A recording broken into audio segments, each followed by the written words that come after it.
하나님 말씀은 요한복음 21장입니다.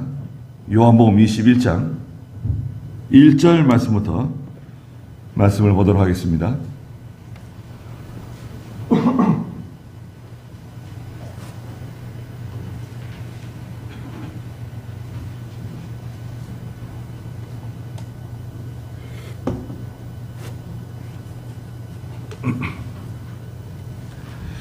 요한복음 21장 1절입니다. 이 일들 후에 예수께서 디베랴 바다에서 다시 제자들에게 자신을 나타내셨는데 나타내신 일이 이와 같다. 시몬 베드로와 디두모라는 도마와 갈릴리 가나 사람 나다나엘과 세베대의 아들들과 예수님의 제자들 중 다른 두 사람이 함께 있었다. 시몬 베드로가 그들에게 말하기를 나는 고기 잡으러 가겠다 하니 그들이 그에게 말하기를 우리도 당신과 함께 가겠다 하고 그들이 나가서 배에 올랐으나 그들은 그날 밤에 아무것도 잡지 못하였다. 날이 셀 때에 예수께서 바닷가에 서 계셨으나 제자들은 그가 예수님이신 줄 알지 못하였다.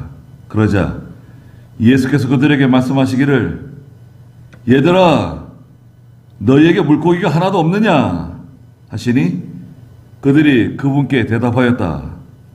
예, 없습니다. 예수께서 그들에게 말씀하시기를 그물을 배 오른쪽에 던져라.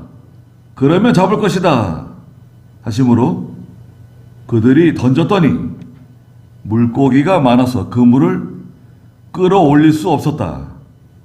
그러자 예수께서 사랑하시던 그 제자가 베드로에게 말하기를 주님이시다 하니 시몬 베드로는 벗고 있다가 주님이시라는 말을 듣고 겉옷을 두른 후에 바다에 뛰어들었다.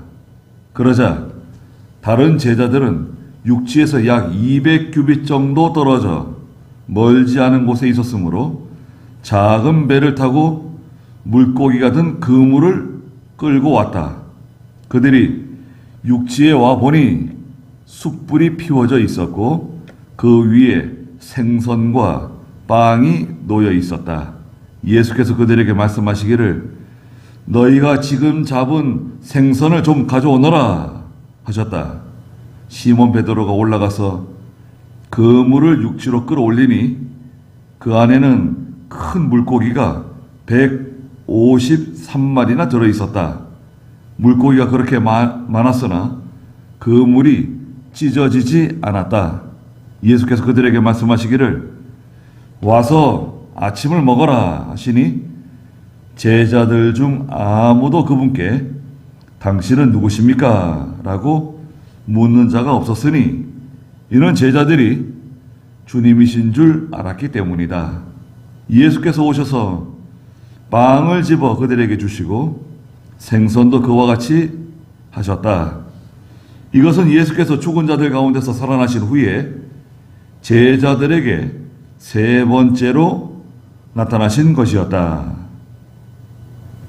그랬습니다. 네.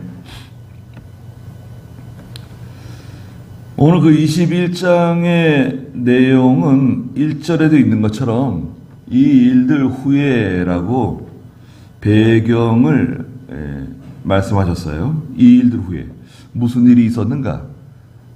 20장에서 예수님께서 십자가를 지시고 난 후에 안식 후 첫날 새벽에 다시 살아나시게 되죠. 부활하셨어요.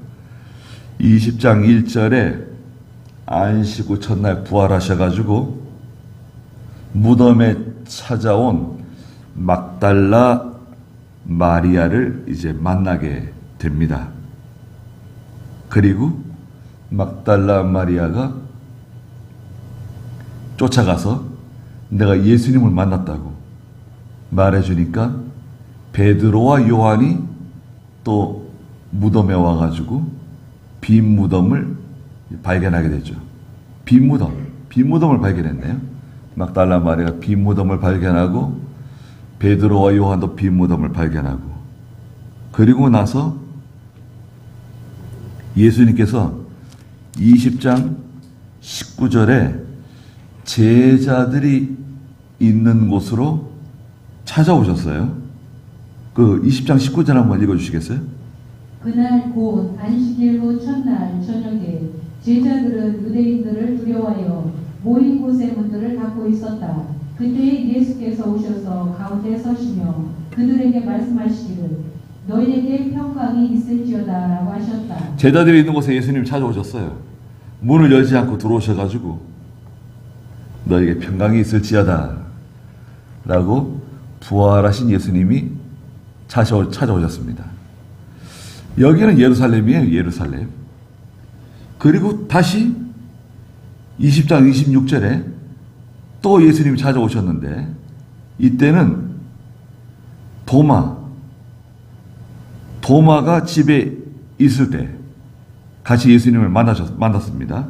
26절 8일 후에 제자들이 다시 집안에 있었고 도마도 함께 있었으며 문들이 닫혔는데 예수께서 오셔서 가운데 서시며 말씀하시기를 너희에게 평강이 있을지어다 라고 하셨다. 네. 지난번에 19절에서 도마가 그 자리에 없었는데 나는 예수님의 십자가에 못 박힌 손을 만져보고 예수님의 옆구리를 만져보지 않고는 믿을 수 없다. 그렇게 말했거든요. 그리고 예수님께서 다시 20장 26절에 도마가 있을 때 찾아와 주셨어요. 그리고 나서 오늘 21장에 제자들을 세 번째 찾아가신 예수님, 그래서 14절 마지막에서 제자들을 세 번째 찾아오셨다고 말씀하시고 계시는 겁니다. 21장 1절 한번 읽어주시겠어요? 이 일들 위에 예수께서 디베랴 바다에서 다시 제자들에게 자신을 나타내셨는데 나타내신 일이 이와 같다. 시몬 베드로와 디두모라는 도마와 갈릴리 가나 사람 나다나엘과 세베대의 아들들과 예수님의 제자들 중 다른 두 사람이 함께 있었다. 네. 이 일들 후에 예수께서 디베랴 바다에서 다시 제자들에게 자신을 나타내셨는데 그랬습니다. 디베랴 바다는요 갈릴리 바다를 말합니다. 갈릴리. 20장에서는 예루살렘에 제자들이 있었잖아요. 예루살렘에 있다가 그 예수님을 잡아 죽인 사람들이 너무나 그 혈기등등하고 너무나 무섭게 그 믿는 사람들을 찾아다니고 살펴보고 있기 때문에 두려워서 갈릴리로 다 내려갔어요. 갈릴리는 자기들 본거지입니다. 고향입니다. 갈릴리 사람들이 대부분이거든요.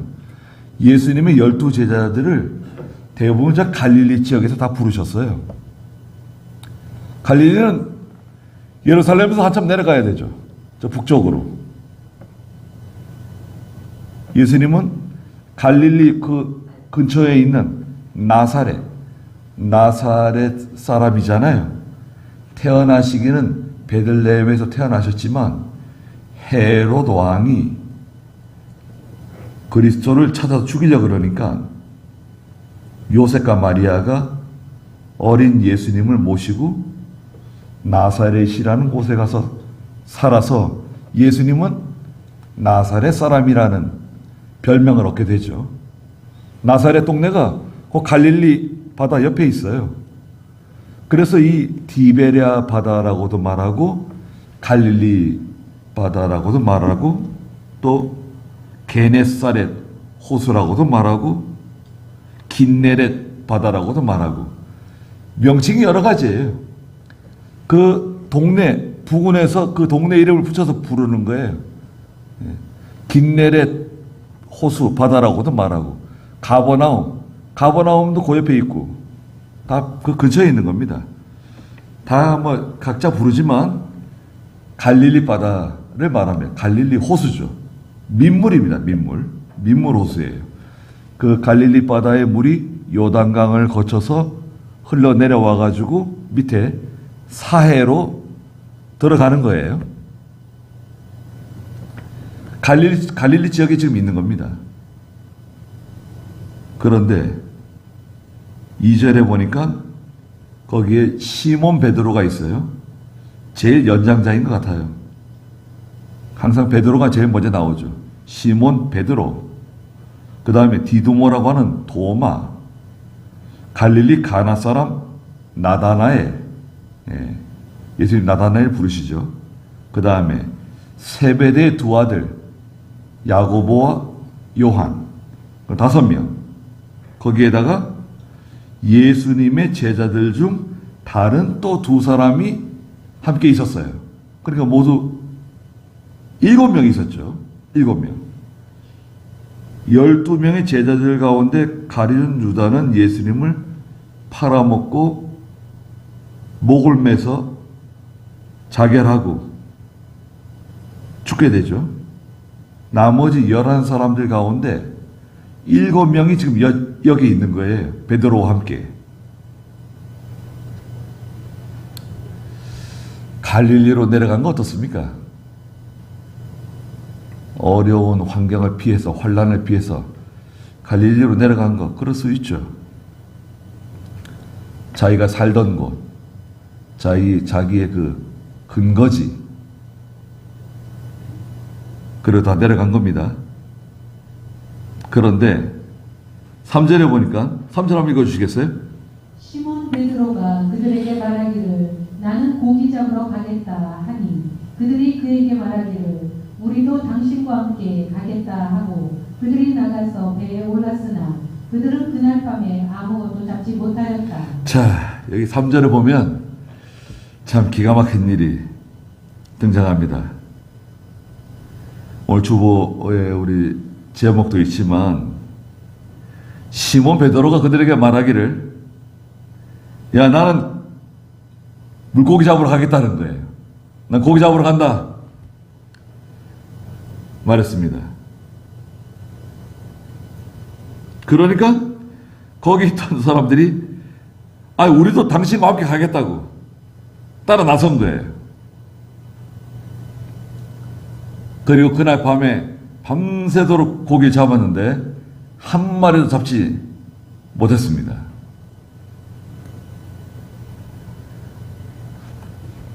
예수님 따라다녔는데 3년 동안 예수님은 붙잡혀가지고 신문 받으시고 십자가를 지시고 돌아가시고 무덤에 들어갔는데 예수님이 살아났다 그러고 부활하셨다 그러고 뭐 지금 그러고 있는 거예요. 예수님 만났잖아요. 예수님 찾아오시고 이거 뭐 기뻐해야 되는 건지 슬퍼해야 되는 건지 지금 정신이 하나도 없어요. 제자들이 자기를 인도해 주시고 항상 함께 계시던 주님이 계시지 않는 거예요.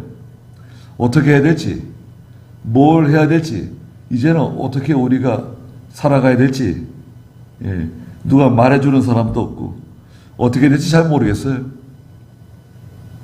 경황이 없어요. 그러니까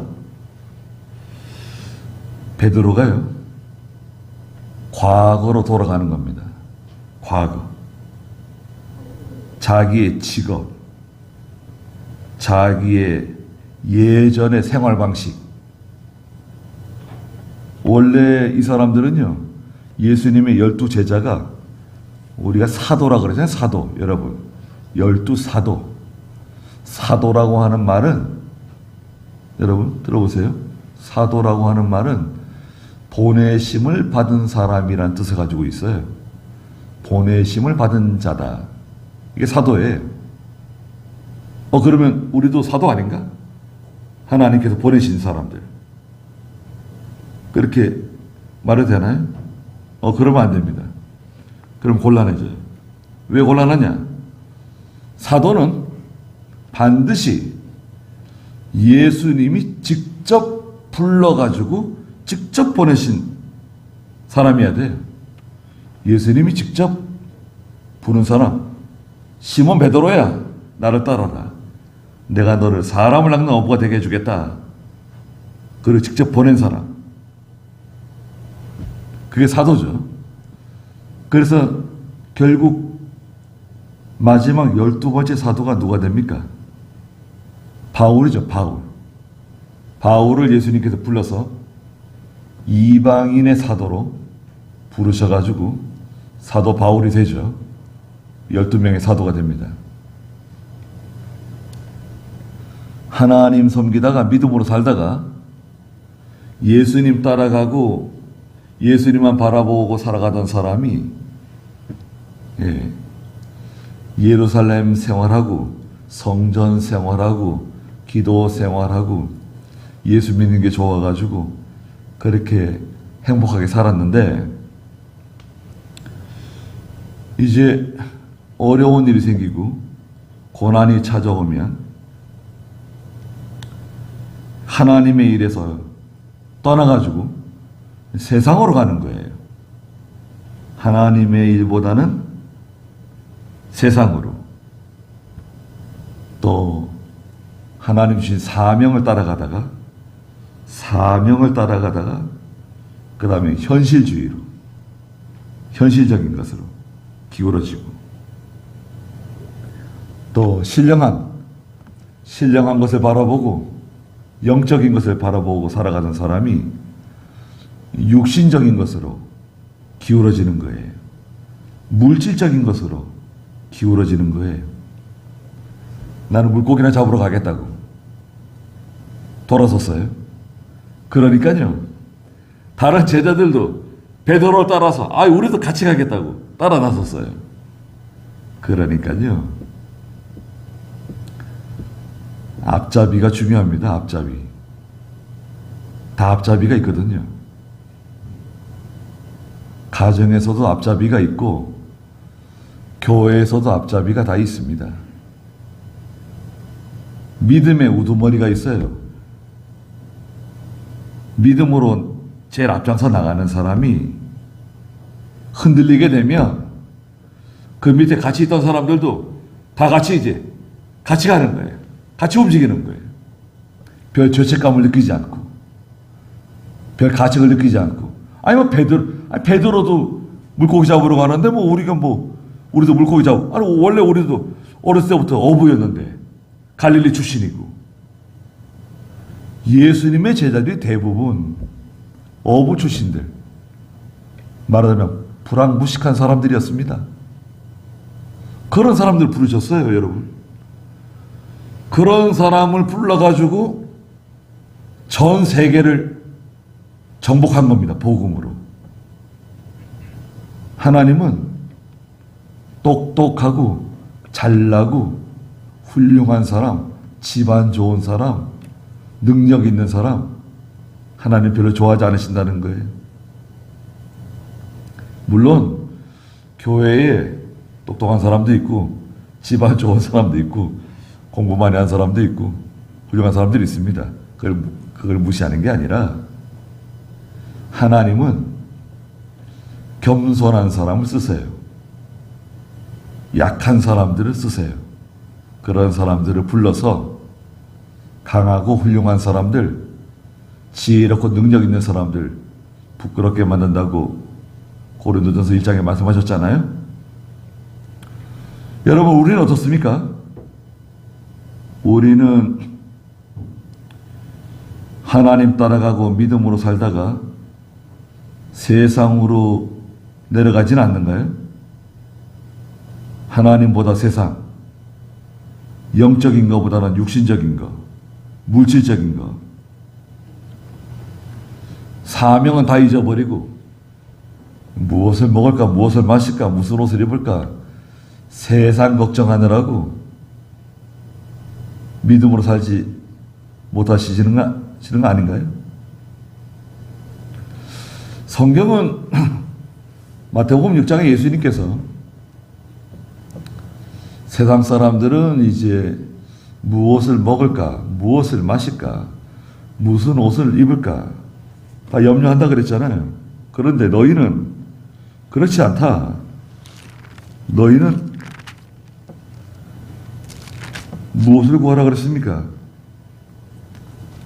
32절, 31절부터 읽어보십시오. 마태복음 6장 31절. 그러므로 무엇을 먹을까, 무엇을 마실까, 무엇을 입을까 하면서 걱정하지 마라. 이 모든 것들은 이방인들이 찾는 것들이기 때문이다. 너희 하늘 아버지께서는 너희에게 이 모든 것들이 필요하다는 것을 아신다. 오직 너희는 먼저 하나님의 나라와 그분의 의를 찾아라. 그러면 이 모든 것들을 너희에게 더하여 주실 것이다. 네. 그러므로 너희는 무엇을 먹을까, 무엇을 마실까, 무엇을 입을까 하면서 걱정하지 말라는 거예요. 세상 사람들이 하는 걱정하지 말라는 거예요. 이 모든 것들은 이방인들이 찾는 것들이기 때문이다.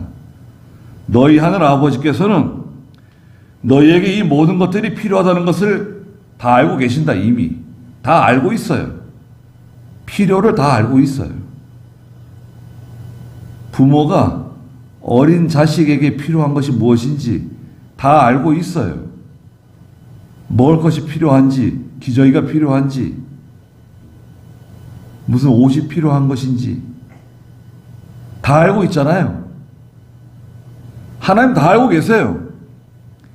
내가 뭐가 필요한지, 뭘 원하는지 다 알고 계세요. 그리고 능히 만능으로 그걸 다 해결해 주실 수 있는 분이세요. 주실 수 있는 분이세요. 그러니까 오직 너희는 먼저 하나님의 나라와 그분의 의를 찾으라는 거예요. 예수님 따라가던 생활을 멈추지 말고 영으로 사는 생활을 멈추지 말고 믿음으로 하는 생활을 멈추지 말라, 중단하지 말라는 거예요. 갈릴리로 내려가면 안 돼요. 갈릴리로 내려가면 거기서 또 물고기 잡을 생각하고 또 거기서 세상 일 하면서 먹을 걱정 해결하려고 그러고 예전에 하던 직업, 예전에 살던 그 생활 방식 또 그거 하는 거예요. 믿음으로 할 때는 뭐 열심히 있는 것 같고 믿음이 자라난 것 같고 거룩한 성도가 된 것처럼 보이지만 어려운 일이 오면 옛날 생활 방식으로 돌아가는 거예요. 옛날 하던 일 또 하는 거예요. 옛날에 그거 다 버렸는데 여러분 우리가 그 옛날에 하던 거 예수 믿기 전에 하던 거 다 버리고 다 청산한 줄 알았는데 또 하는 거예요. 그거 또 그 자리로 또 돌아가는 거예요. 예전에 시골에 돼지가 집에 돼지가 한 마리씩 있잖아요. 저희 집에도 시골에서 살 때 그 돼지우리가 마당에 한쪽에 있는데요. 이야, 그 전 돼지 얼마나 잘 자랍니까? 돼지가 뭐 크면 그냥 얼마나 커가지고 그냥 돼지우리가 뭐 작게 보일 정도로 돼지가 그렇게 커지는데요. 제 아버지가 호스를 가지고 들어가가지고 돼지우리를 깨끗하게 청소해주고 돼지도 깨끗하게 씻겨주고 나오면 얼마 지나지 않아서 그 돼지우리가 또 그냥 지저분해지고 더러워지고 또 돼지는 또 그거 더러운 거 아는가요? 마치 하나님 섬기는 사람들이 은혜 받을 때에는 또 하나님께서 은혜 주실 때는 모든 걸 다 하나님께 맡기고 살아가는 것처럼 경건한 성도가 된 것처럼 영적인 성도가 된 것처럼 살다가 세상 욕심 들어오고 또 세상에 친구들 바라보고 친구들 따라다니고 이 사람 말 듣고 저 사람 말 듣다 보니까 욕심이 생겨가지고 믿음에서 떠나고 갈릴리로 내려가는 거죠. 예루살렘에서 갈릴리로 내려가요. 갈릴리로 내려가면 결국 옛날 하던 그 방식대로 살아가는 겁니다. 예전에 다 버렸는데, 청산했는데, 그것도 하는 거예요. 그래가지고, 갈릴리 바다 나가가지고, 물고기 잡는 거예요. 이 사람들은 원래 예수님 따라다니던 3년을 제외하고, 나머지 대부분은 어부로 사는 사람들이에요. 갈릴리 바다를 너무나 잘 아는 사람들이에요. 전문가들입니다. 그래서 밤에 나가가지고 물고기 잡으러 나간 거예요. 근데 밤새도록 고기 잡았는데 몇 마리 잡았죠? 그날 밤에 그들은 아무것도 잡지 못했다는 거예요. 아무것도 잡지 못했어요. 어떻게 이럴 수가 있는가?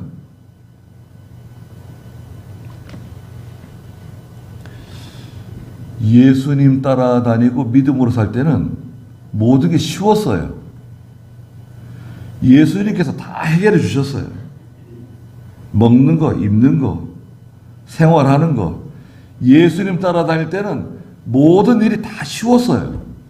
근심 걱정이 없었어요. 편안했어요. 그런데 예수님과 떨어지고 예수님과 단절되니까요. 그때부터 이제 어려운 거예요. 힘든 거예요. 모든 일이 힘들어요. 고생이에요. 되는 일이 없어요. 특히 우리 예수 믿는 성도들은 하나님 떠나서 예수님 떠나서 뭘 해보겠다? 그러면요. 고생문이 활짝 열립니다. 여러분. 고생문이 활짝 열려요. 믿음에서 떠나가지고 내가 개인의 실력과 개인의 노력으로 내가 해보겠다. 그러는 순간 고생문이 그냥 활짝 열립니다. 네. 그때부터는 이제 아주 이제 고생하게 되는 겁니다. 왜 이렇게 힘든지, 왜 이렇게 세상 사는 게 힘든 건가? 내가 뭐 게으른 것도 아니고, 내가 뭐 이렇게 실력이 없는 것도 아니고, 열심히 안 하는 것도 아닌데, 왜 이렇게 사는 게 힘든가? 쉴 수가 없어요. 쉬지 않고 뭐 일하는 거 좋은데, 여러분, 마음이 편안하지가 않아요. 여러분, 마음이 편안하지가 않아요. 마음이 편안하지 않다? 그 말이 무슨 말인가요? 만족이 없어, 만족. 기쁨이 없어요. 전에 예수님 따라다닐 때는 만족하고, 기쁨이 넘치고, 마음이 편안하고, 다 즐거웠는데, 만족이 없다, 기쁨이 없다. 행복이 뭔지 모르겠다. 행복하다는데 나는 행복이 뭔지 모르겠다. 예수 믿는 성도가 고난 많이 당하게 됩니다. 예수님 떠나게 되면. 그런데 4절 읽어보세요. 날이 셀 때에 예수께서 바닷가에 서 계셨으나 제자들은 그가 예수님이신 줄을 알지 못하였다. 네. 밤새 물고기 잡았는데 한 마리도 못 잡았잖아요. 근데 4절에 보니까 날이 이제 밝아지고 있습니다. 새벽이 지나고 날이 이제 스물스물 날이 이제 밝아지고 있는데 예수께서 바닷가에 서 계셨다 그랬어요.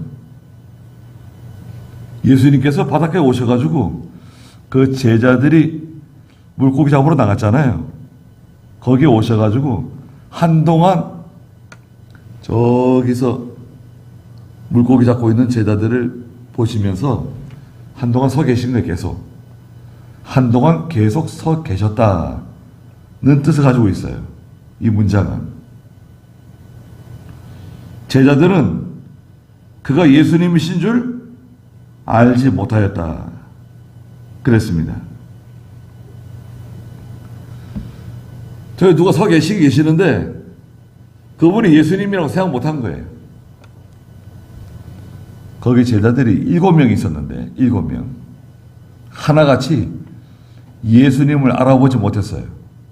3년 동안 함께 동고동락하던 선생님을 알지 못했어요. 제자들의 마음속에는요, 여러분, 무슨 마음이 있을까요? 겟세마네 동산에서 저녁에 기도하던 중에 갑자기 예수님을 잡으러 온 로마 병사들, 항거하지도 못하고 어떤 제자는 예수님을 돈 받고 팔아먹고 또 예수님이 붙잡혀 가는데도 다 달아났어요. 한 명도 남지 않고 거기 어쩌면 한 명도 남지 않고 다 달아났어요. 몽땅 다. 그리고 예수님이 십자가 지시러 가는데 또 어떤 제자는 예수님을 3번이나 부인했네요. 그러니까 이 제자들 마음속에는요, 그 예수님에 대한 그 죄송한 마음, 또 자기 자신에 대한 내 자신이 왜 이렇게 못난 사람인가, 왜 이렇게 부족한 사람인가, 그런 안타까운 마음들이 다 있어요. 그 예수님을 생각하면 항상 이 마음이 썩 좋지가 않은 거예요. 예수님을 배반했죠. 달아났죠. 예수님 모른다고 그렇게 말했잖아요, 다들. 그리고 지금 갈릴리에 와가지고 고기 잡는 거 아니에요? 그 마음이 편안하겠습니까? 이건 무슨 일이라도 마음이 편하지 않아요. 여러분, 우리는 어떻습니까? 우리는 다 예수 믿었잖아요. 하나님의 큰 은혜로 예수를 믿고 하나님의 자녀가 되었어요. 또 하나님의 말씀을 늘 듣고 있습니다. 또 내가 어떻게 살아야 되는지, 하나님 어떻게 섬겨야 되는지 너무나 잘 알고 있어요. 그런데 그걸 잘 알고 있으면서도 그렇게 살지 못하는 내 자신에 대해서 항상 우리는 어떻습니까? 참 안타까운 마음을 가지고 있죠. 내 자신에 대한 부끄러운 마음, 죄송한 마음, 그러면서도 그 세상에 대한 욕심, 물질에 대한 욕심, 자꾸 세상을 바라보잖아요. 예수님을 바라보고 하나님을 바라보고 살아가야 되는데 이게 하나님을 통해서 다 해결받을 줄 알면서도 하나님을 통해서 해결받지 않고 뭔가 내가 열심히 하고 내가 노력해서 이것을 해결하려고 그러잖아요. 그게 점점 어려워지는 거예요. 점점 어려워져요. 점점 힘들어요. 뭐 돈은 좀 버는 것 같은데 남는 건 없고 그냥 힘은 들고 고생은 고생대로 하고 그렇다고 해서 내가 믿음으로 살지도 못하고 이건 뭐 이것도 안 되고 저것도 안 되고 다 안 되는 거예요. 그런데 예수님이 오셔가지고 저기서 나를 바라보고 계시는 거예요. 우리를 바라보고 계시는 거예요. 근데 제자들은 예수님을 알아보지 못했어요. 영적으로 다 어두워지고 심령이 어두워져서 분별을 못해요. 심령이 어두워진 사람들 분별 못합니다. 영안이 어두워지면 분별 못해요. 아무리 보여줘도 깨닫지 못해요. 그러자 5절 읽어보세요. 그러자 예수께서 그들에게 말씀하시기를 얘들아 너희에게 물고기가 하나도 없느냐 하시니 그들이 그분께 대답하였다. 예 없습니다. 예수께서 그들에게 말씀하시기를 그물을 내 오른쪽에 던져라. 그러면 잡을 것이다 하시므로 그들이 던졌더니 물고기가 많아서 그물을 끌어올릴 수 없었다. 네. 그 예수님께서 그 물고기 잡는 그 제자들에게 말씀하셨어요. 거리가 얼마나 된다 그랬습니까? 거리가 약 200규빗 정도 떨어졌다 그랬어요. 8절에 보니까 200규빗. 지금 말하면 한 100m쯤 되는 거예요. 100m. 한 100m쯤 떨어져 있는 곳에 제자들이 저기서 그물을 가지고 물고기 잡고 있는 거예요. 예수님께서 소리 좀 지르셨겠죠. 그리고 이 갈릴리 바다가요. 갈릴리 바다가 삥 둘러서 이렇게 언덕과 산, 구릉지대로 삥 둘러 있어요. 그래가지고 이 갈릴리 바다가 가끔 소용돌이, 돌풍이 잘 불죠. 그리고 이렇게 말을 하면요, 음성이 저 멀리까지 잘 전달된 것 같아요. 빙 둘러서 이렇게 커다란 호수거든요. 그 예수님께서 뭐라고 말씀하셨죠? 얘들아! 그랬어요? 얘들아? 우리나라 말로 말하면 여보시오! 이런 뜻이에요. 여보시오! 이런 뜻입니다. 얘들아! 너에게 물고기가 하나도 없느냐? 물으셨어요. 그러니까 배에 있던 제자들이 그분께 대답했습니다. 예, 없습니다. 물고기 없다는 거예요. 그러자 예수님께서 그들에게 말씀하시기를 6절에 그물을 배 오른쪽에 던지라고 말씀하셨어요. 그물을 배 오른쪽에 던져라. 그러면 잡을 것이다. 그물을 배 오른쪽에 던져라? 아니, 우리가 밤새도록 지금 물고기 잡았는데 그럼 그물을 배 왼쪽에만 계속 던졌다는 거예요, 우리가? 여러분, 밤새도록 이 사람들이 나가가지고 물고기 잡는데 밤새도록 배 왼쪽에만 그물 던지고 오른쪽에는 그물을 던지지 않았다? 그럴 리가 없죠.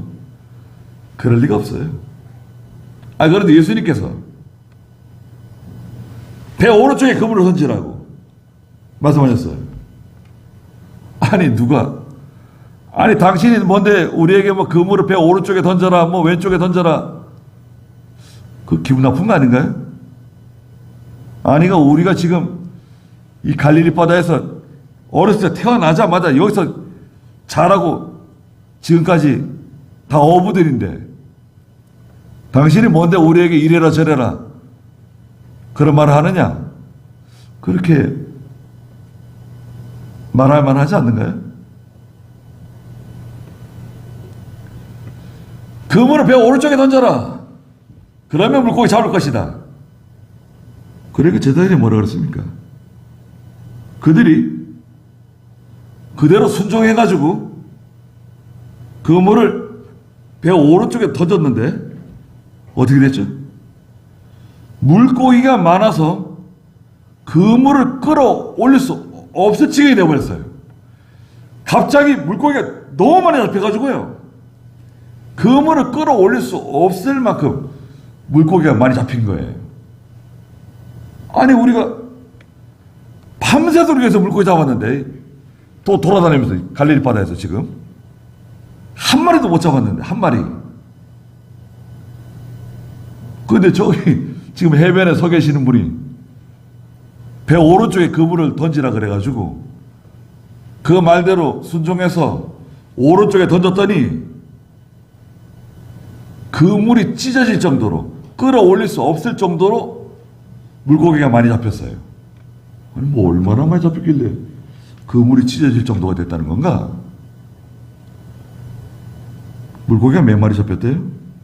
11절에 보니까 시몬 베드로가 올라가서 그물을 육지로 끌어올리니 그 안에 큰 물고기가 153마리가 들어있었다는 거예요. 153마리? 153이네, 153. 153마리. 그리고 그 단어는요, 아주 큰 물고기라는 뜻을 가지고 있어요. 그 원문의 단어가 아주 큰 물고기 153마리. 여러분, 물고기가 좀 크면은요, 그거 낚시로 잡아당기는데 보통 힘들어 하잖아요. 낚시 좋아하시는 분들은 아시잖아요. 조금만 커도요, 물고기가. 얼마나 그렇습니까?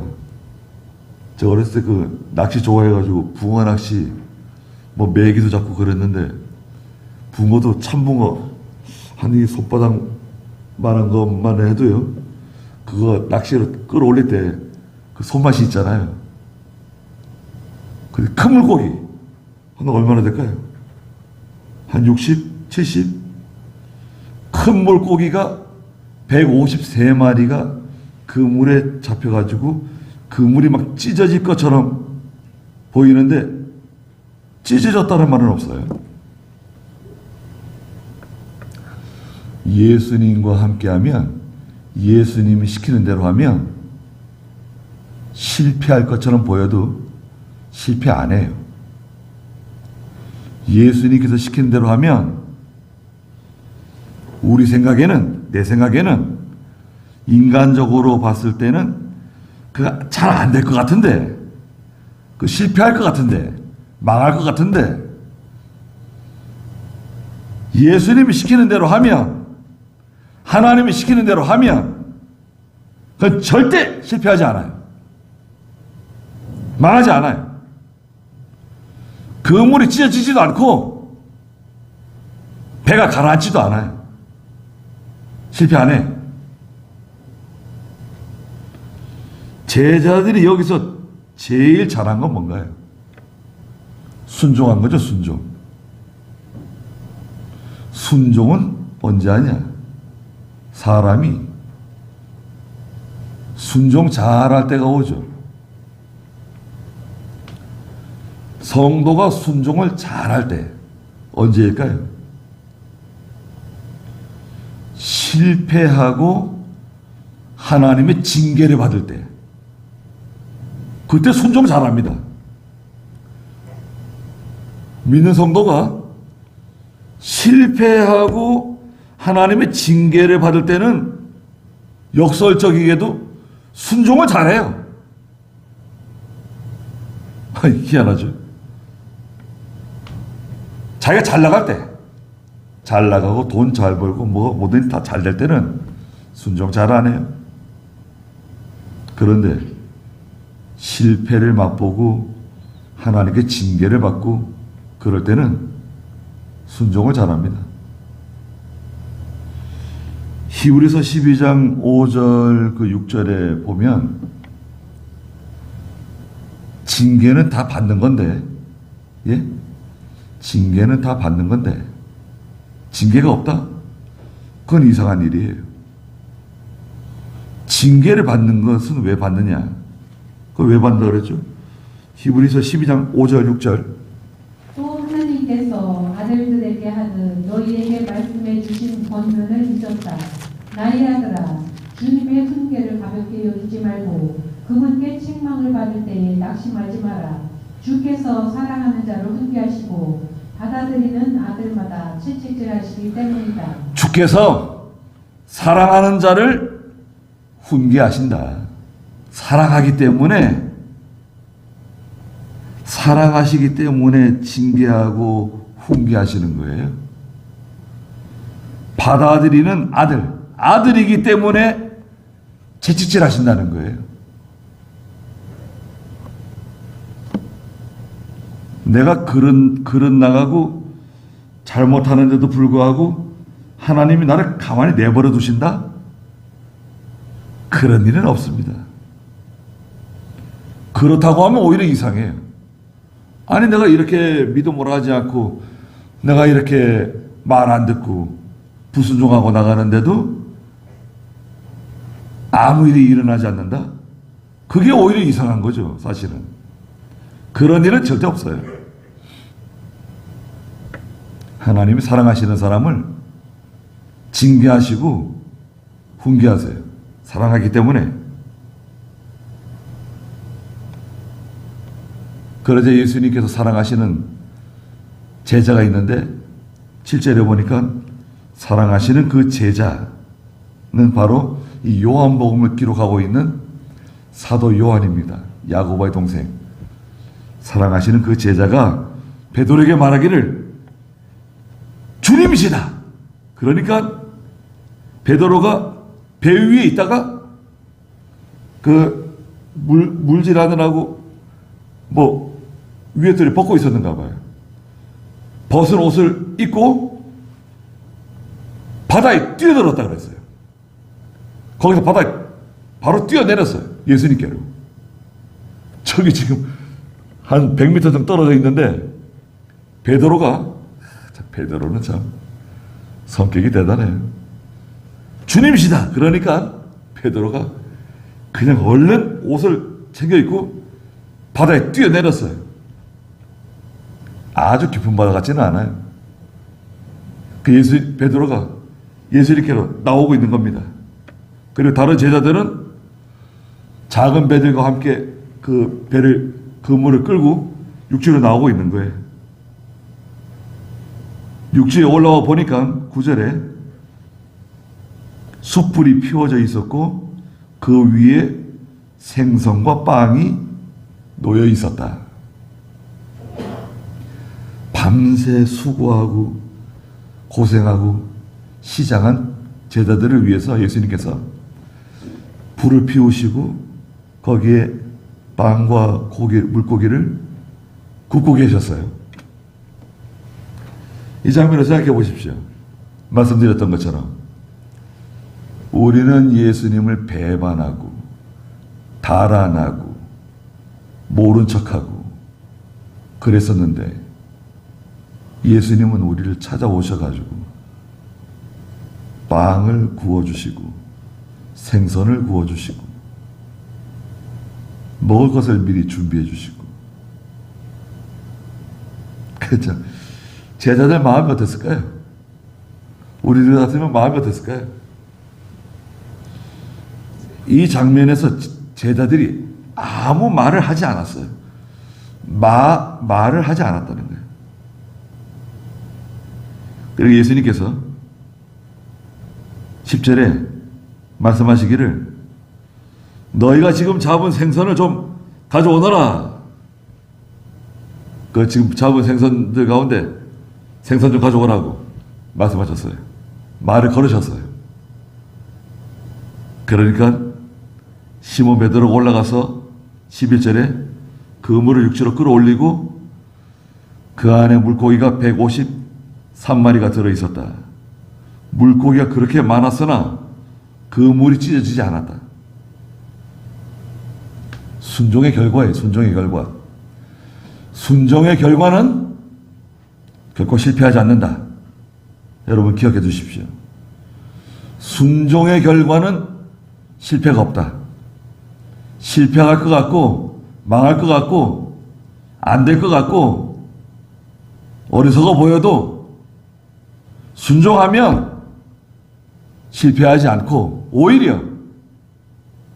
오히려 다 해결돼요. 다 해결될 수 있어요. 그러자 예수님께서 12절에 그들에게 말씀하시기를 와서 아침을 먹어라 하시니 제자들 중 아무도 그분께 당신은 누구십니까? 라고 묻는 사람이 없었다. 왜냐하면 제자들이 이미 주님이시라는 것을 알게 됐어요. 제자들이 아무 말이 없네요. 아무 말을 못해요. 너무나 부끄럽고 죄송하고 예. 야 이거 참 입장이 곤란하네요. 여기 와가지고 물고기 잡고 있는 제자들을 예수님이 보신 거 아니에요. 그리고 13절에 예수님께서 오셔서 빵을 집어 그들에게 주시고 생선도 그와 같이 하셨다. 이것은 예수께서 죽은 자들 가운데서 살아나신 후에 제자들에게 세 번째로 나타나신 것이었다. 말씀하셨습니다. 예수님께서 부활하신 후에 사도행전 1장과 2장에 보면 40일 동안 세상에 계시면서 12번 사람들을 만나셨어요. 막달라 마리아를 필두로 해서 제자들을 만나기 시작했죠. 그리고 마지막 500여 성도들이 있는 가운데 공중으로 들려 올라가시게 되죠. 제자들을 찾아오신 예수님이세요. 오늘 저희들도 우리의 위치가 어디에 있는가? 나는 지금 뭐하고 있는가? 그래서 저나 여러분들이나 지금 우리도 지금 저 갈릴리 바다에 배를 띄워놓고 물고기 잡고 있는 사람들이라 생각하면 돼요. 여러분, 나는 뭐 거룩한 믿음을 가지고 예수님 옆에 딱 달라붙어 있다고 생각하면 안 됩니다. 내가 지금 저 갈릴리 바다에 배를 띄워놓고 밤새 물고기 잡고 있는 저 제자들 가운데 한 사람이라고 그렇게 알고 계셔야 돼요. 우린 그런 사람들입니다. 밤새도록 고생 많이 하고 수고 많이 하고 애쓰지만 별로 수입은 없는, 살아가기 빡빡하고 힘든, 만족이 없고 기쁨이 없는, 거기서 내 힘으로 돌아오는 게 참 쉽지 않아요. 예수님께서 찾아와 주시고, 예수님이 찾아와 주시잖아요. 찾아와 주시고 우리를 부르시고 또 그 문제를 해결해 주세요. 문제도 해결해 주시고 정리를 해 주세요. 예수님이 정리해 주시면 이건 쉬운 겁니다, 여러분. 예수님께 정리해 달라 그래야 돼요. 여러분, 내가 하려고 그러지 말고 하나님께 해결해 달라고, 예수님께 해결해 달라고 그걸 맡기세요. 너희 염려를 주께 맡겨버려라 말씀하시잖아요. 그 예수님께 다 맡겨버리고 기도해서 다 맡겨버리세요. 그럼 해결돼요. 그럼 편안해지는 겁니다. 다 해결돼요. 그리고 하나님께로 신령한 생활, 영적인 생활, 하나님을 사랑하고 가까이 하는 생활, 그런 저희가 다 돼야 되겠습니다. 거기까지 하고 기도하겠습니다. 우리 주 예수 그리스도의 크신 은혜와 하나님 아버지의 무한하신 사랑하심과 성령의 감화하시고 감동하시는 은혜의 역사가 사랑하는 모든 성도들과 믿음의 가정들과 믿음의 자녀들에게 항상 계시기를 축원하옵나이다. 아멘.